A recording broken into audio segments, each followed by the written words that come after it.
On va commencer avec un sourire, celui de Bastien Millot qui s'est intéressé à l'information sur TF1. Absolument, vous le savez Catherine, depuis quelques jours, certains s'acharnent sur l'information à TF1, non pas sur la qualité des infos, mais sur l'audience.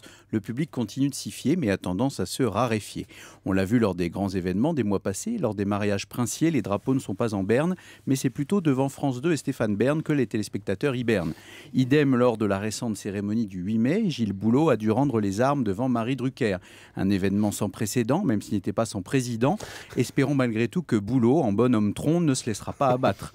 Autre difficulté, les deux soirées électorales. Il se murmure d'ailleurs qu'au siège de TF1, les derniers étages de la tour auraient mal vécu ces deux tours. Ces soirs-là, en termes de sondage, TF1 avait beau afficher de meilleures évaluations que France 2, elle a connu une petite dévaluation à l'audimat. Pourtant, Catherine, vous nous aviez sorti le grand jeu en associant aux débeautés vos deux reines de beauté. J'ai nommé Claire Chazal et Laurence Ferrari.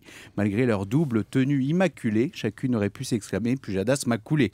Sans parler de ce pauvre Jean-Pierre Pernaut, peu de monde à la rédaction devait l'envier d'être exilé à Louvain. Alors cela dit, il reste à TF1 des motifs d'espoir pour ces plages d'information. C'est vrai Jean-Marc, d'abord pour relativiser, TF1 ne doit pas se sentir exclusivement visé. Bien d'autres rédactions sont aussi confrontées à ces réductions. Il n'y a pas que les fans de Ferrari qui se raréfient. Le problème est global car les séries Plus belle la vie sur France 3 et Scène de ménage sur M6 absorbent beaucoup de monde à cette heure-là. Elles sont carrément devenues des plébiscitcoms.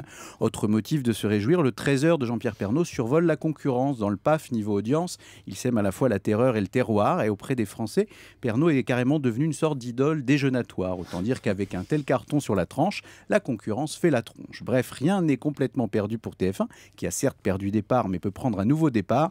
Nul doute qu'en s'appuyant sur des figures frappantes, TF1 réussira à remonter la pente à 13h comme à 20h tapante. Merci beaucoup Bastien Millot.